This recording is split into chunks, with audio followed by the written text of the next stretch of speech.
कासिकत्रा higher सेकेन्डारिनि बे फोथाराव सानसेनि हाबाफारिजों दुलाराय बर' फरायसा आफादनि बानजायनायाव आरो चिरां जिल्ला एबसुनि मददनि गेजेरजों गासै बर'नि माहारियारि आफाद, बर' थुनलाइ आफाद, दुलाराय बर' हारिमु आफाद, आइजो अनसाय आफाद, जोंनि बारग' एनडिबि वेलफेयार एसोसिएशन, एक्स भलन्टियार फोर्स आरो बे हाबाफारियाव एक्स बिएलटि वेलफेयार कोअपारेटिव ससाइटि, गुबुन गुबुन हारिनि गासै गौथुमफोरा मोन 15 आफादफोरा दिनै बाहागो लाफैगोन। बे मेहेरगोनां हाबाफारिनि फुंबिलिनि आरजजों लोगोसे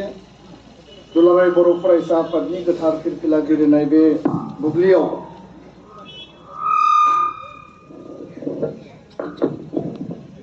जोंनि गेदेमा आलासि नोंथांमोन, फारियै गोजोन गोरोबथानि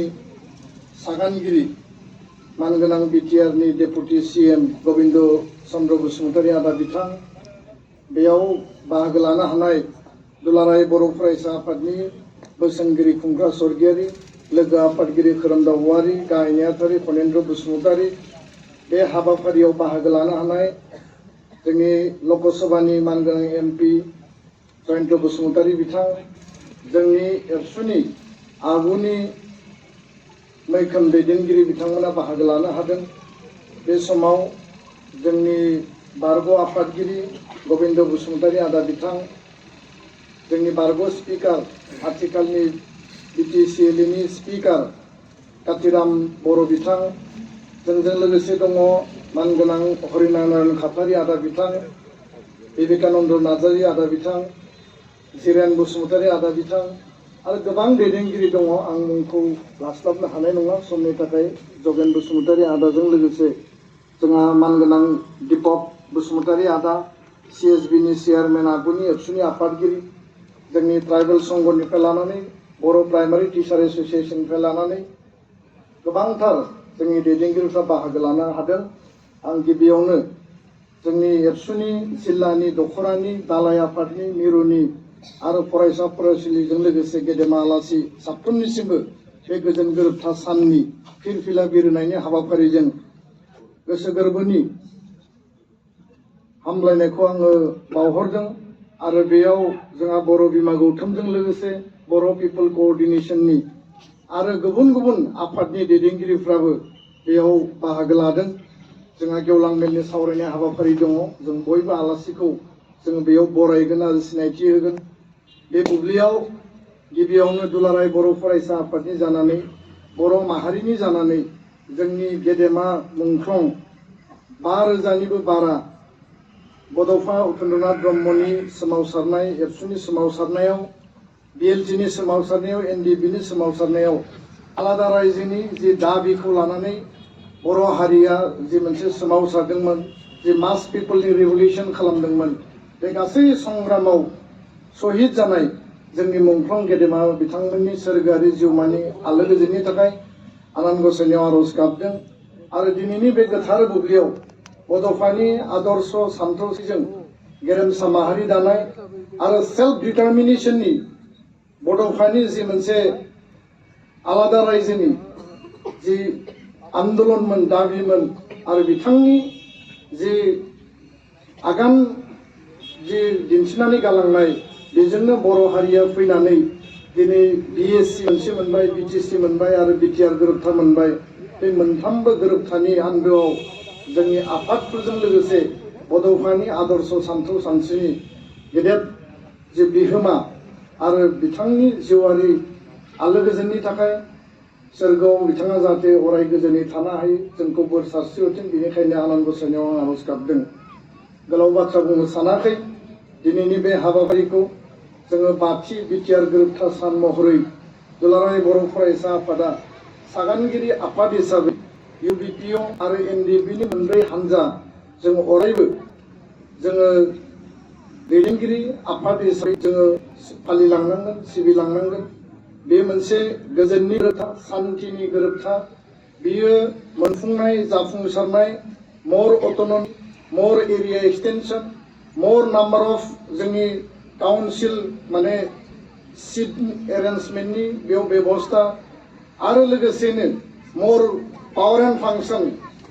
लोगोसेनो फाइनान्सियेल अट'न'मि बे गासैखौबो बिथा खालामनानै बिटिआर गोरोबथानि जि मोनसे बेसिक फाउन्डेसन बर' कसारि वेलफेयार अट'नमास काउन्सिल दानाय कार्बि आंलंनि बर'फोरनि जेंनाखौ सुस्रांनाय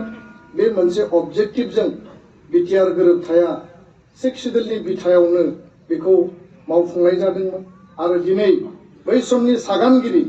मानगोनां प्रमद बर' बै समनि दुलाराय बर' फरायसा आफादनि आफादगिरि आथिखालनि बिटिआरनि चिफ लोगोसेनो मानगोनां गबिन्द बसुमतारी एनडिएफबिनि आफादगिरि आथिखाल बिटिआर सीएम बै समनि एनडिएफबिनि आफादगिरि रन्जन दैमारी डिआर आब्ला मानगोनां बिथां बै समनि एनडिएफबिनि गुबुन मोनसे हानजानि धीरेन बर' बिथां आरो लोगोसेनो सावरा सायखं बसुमतारी बिथांजों लोगोसे रेंगा रनजित बसुमतारी बिथांमोन इउबिपिएलनि आफादगिरि आथिखालनि बर' कसारि काउन्सिल चिफ मिनेश बसुमतारी आं गासै दैदेनगिरि बिथांमोनखौ आरो बे आफादफोरखौ गोसो गोरबोनिफ्राय आङो साबायखर बावदों बरायदों आरो इयुनाव जोंनि जि थांखि आरो जोंनि जि उद्देश्य जोंनि जि लामा हान्थिनाय बे 34 बोसोर सोमावसारनायनि गेजेरजों मोनब्रै गोरोबथा मोननायनि उनाव बर' हारिखौ जि जोंहा आत्मनियन्त्रणनि जि मोनसे आन्दलन दङमोन दिनै बेखौ जोङो फिन आरोबाव जोंनि राव जोंनि थुनलाइ जोंनि सामाजिक रांखान्थि बेबस्था जोंनि सोलोंथाइ बर' हारिखौ बिश्व दरबाराव प्रतिष्ठा खालामनायनि थाखाय बड'फानि गेरेमसा माहारि दानायनि मोन्थोरजों जों जेब्लाबो हाबा मावलांगोन आरो बिनिनो उद्देश्य बायदियै 15 आरो 16 नभेम्बर 2024 आव गोदान दिल्लीयाव बड'लेण्ड महोत्सव खुंनाय जादोंमोन जेराव देशनि पावारफुल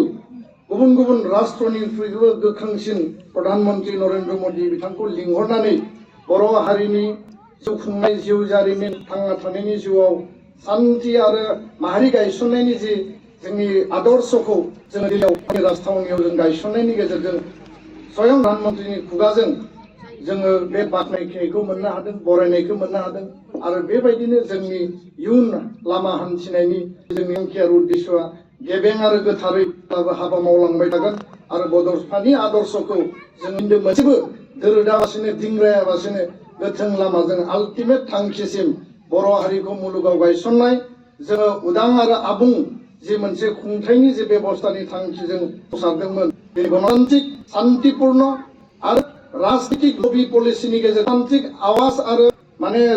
आर्गुमेन्ट आरो लजिकनि गेजेरजों जोंनि जि लेजिटिमेट दङ बेखौ सानसे नङा सानसे जों मोनफुंगोन आरो बेनो जोंनि इसिङारि गुबै थांखि आरो बायजोआव जोङो हारि माहारिफोरजों गुबुन गुबुन हारि हारिसाफोरजों गोरोबलायनानै थानांगोन एसे गते মই ইয়াত সাংবাদিক বন্ধুসকল আহিছে বিটিআৰ শান্তি চুক্তিৰ এই সন্ধিখনত নিখিল বড়ো ছাত্ৰ সন্থাই সদায় বিটিআৰ অঞ্চলত শান্তি সম্প্ৰীতি আমি মিলা প্ৰীতিৰে আগবাঢ়িব বিচাৰিছো আৰু ইয়াত 30টা জাতীয় জনগোষ্ঠীয় সংগঠনক নিখিল বড়ো ছাত্ৰ সন্থাই আমি ভাতৃত্ববোধেৰে বিগ ব্ৰাদাৰ হিচাপে আমি বিটিআৰত বসবাস কৰা সকলো জাতি জনগোষ্ঠীক এই শান্তি চুক্তিৰ পিছত একত্ৰিতভাৱে আগুৱাই লৈ গৈ আছো আৰু সকলো জনগোষ্ঠীয়ে নিজৰ অধিকাৰ নিজৰ সমস্যা বিটিআৰত থাকি যাতে শান্তিপূৰ্ণৰে সমাধান কৰিব আমি কাম কৰি আছো এইখিনিকে কৈ আজিৰ শান্তি চুক্তিৰ দিৱসত সদায়